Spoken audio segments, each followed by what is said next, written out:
Take 5. 5 questions to authors and artists. With a common question, we get a personal perspective on what shapes their views.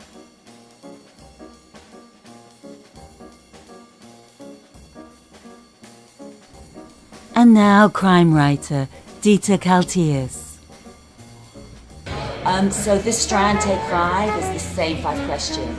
Okay. So the first of which is there a book that actually inspired you to write? Probably a lot of books. I don't know if you can, I could say there's just one. I mean, so many great books. To Kill a Mockingbird, or Franny and Zoe, or, Catcher in the Rye. So many great authors. I don't think I could, maybe if you said 100. Yeah, but, right. I hear you. One.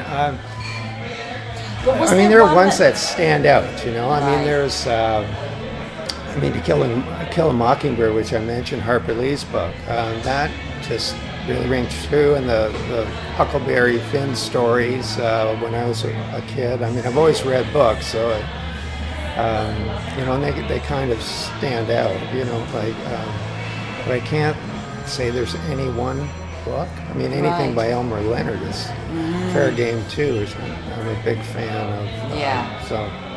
Bit of a master. Yes. So was this gradual thing of just like constantly reading, constantly absorbing, and always feeling like, yeah, I can write? I always said that one day I will write a book. This is my first one that's been published now, but I always felt the need to do it, and dabbled in it now and then, and over the last 5 years I got serious with it, and I probably read more than I ever did now as well. So. Wow. So there wasn't anything that prompted you really to write, and as much as it was just almost the experience of so many wonderful books and so much great literature. Yeah, and they paint pictures for you, so they're very vivid in their descriptions, and I guess I just felt I wanted to do that. So to me, when I write, it's like I'm creating scenes. Like I see them like movie scenes when I write chapters. Right. So do you start with, like, before you put pen to paper, do you already have a beginning, middle, and end? No. I pretty well, my stories have been character driven, and I usually find something that's fact, something I've read or something I've experienced or somebody else has experienced, and it's just a jumping off point. And I usually think, like, well, what would happen if this happened, or to this type of character, and I develop the characters and then just kind of see what happens. And with a novel, I do have a rough idea of where it would go, and I have a rough ending in mind, but nothing concrete, because so much comes into it in between that you go, well, this could be even better, So I just kind of let the characters kind of drive the story that way. Yeah, there's nothing like self-discovery for readers as Yeah, well. yeah. No, I hear you. And what about a book that actually you wish you'd written? I think, I don't know, there's one that I would say I wish I'd written, but certainly inspired by. And again, the ones we mentioned earlier on, and then there's Hemingway and Steinbeck, and then more contemporary. I love Patti Smith's books.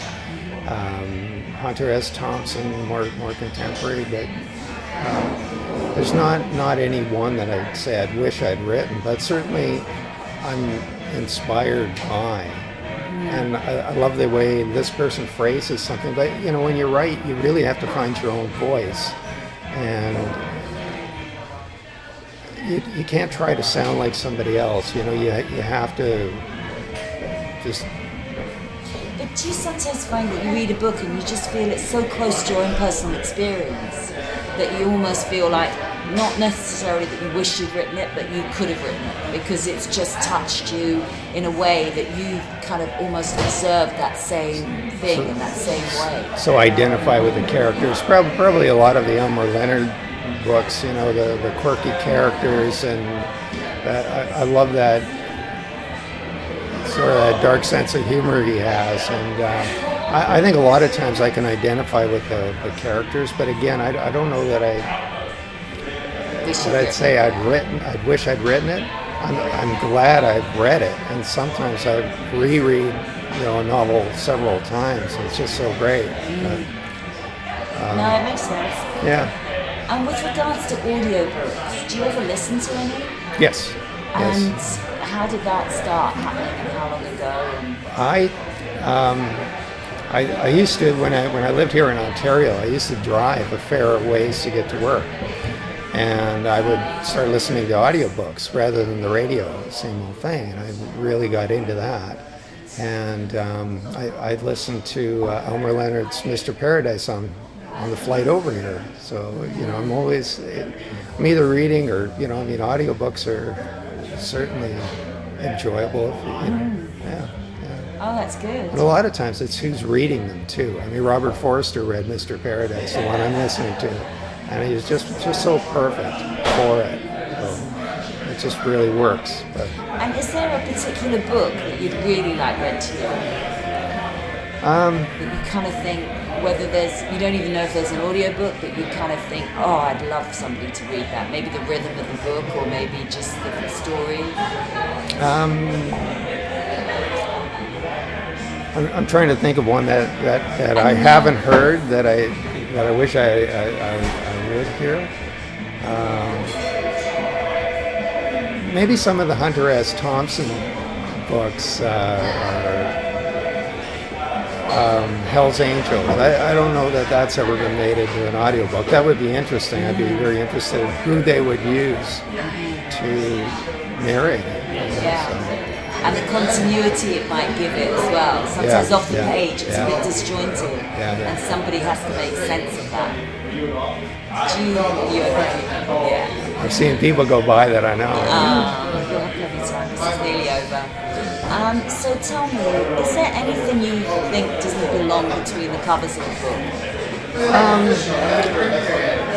I guess it's all fair game, if somebody, it might not be for me, and there are a lot of things I won't read, I don't like gruesome or really horrific,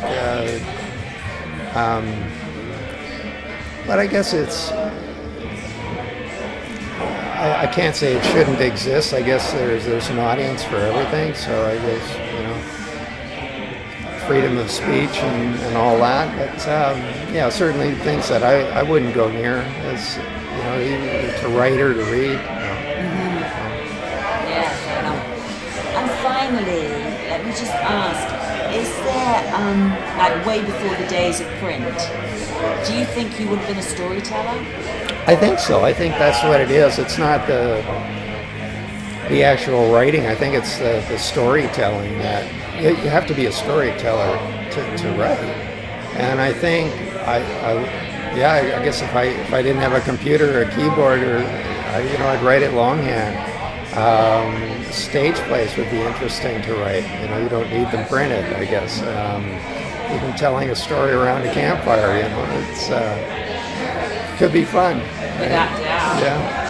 So it was a little noisy at the Dora Keogh pub in Toronto at the Crime Spree event. So here's the chapter I was going to read, recorded at my home in Vancouver. This is from Ride the Lightning, and this is chapter 4. Wally Levitt scratched under the black do-rag, telling Mitch Reno how he got chummy with Sonny, the waitress down at Chickie's Diner. She'd been supplying them with names for the past 6 months, fat cat customers with nice places to break into. And he'd been paying her $50 a pop, Wally not mentioning he laid another $100 down each time he climbed into her bed. We just kind of hit it off, He put on his shit-eating grin, took a toke and turned his head, hearing a thump from the garage. "You hear that?" "What?" Mitch said. Just his imagination. Couple more tokes and he'd be Gumby with no feeling below the knees. Mitch waved off the joint, the smoke making his bowels churn. High time to ease up on it. The Thunder Chicken, too. The name Tully had for wild turkey back in the hat. Traded all for some Sunny D. "What I'm saying is we make what?" Wally said. "A couple $100 to run this shit?" "Yeah, so? Better than nothing, Mitch thought, waiting for Sonny to come up with someplace worth hitting. Wally puffed smoke at the ceiling, looking down the hall of the grow house, making sure Jeffrey was still in the can, keeping his voice low. So why not grow our own? Make some real dough. What the hell we know about it, Mitch said. Half the people in BC grow this shit. We're going against these guys? Mitch shook his head, but then pictured getting Ginny a stove with all the burners working and slapping new shingles on her roof. Holding the smoke in his lungs was like trying to hold a beach ball underwater. Letting it out slow, Wally drew forward, the sofa springs digging into his ass. This shit goes for what? Like 2 G's a pound? Mitch shrugged. It wasn't time for math.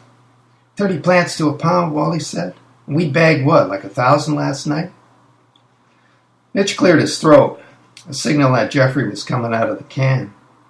The old man flushing, hacking like he was passing a fur ball, tugging his jeans over his paunch, and snugging the chrome python into his belt.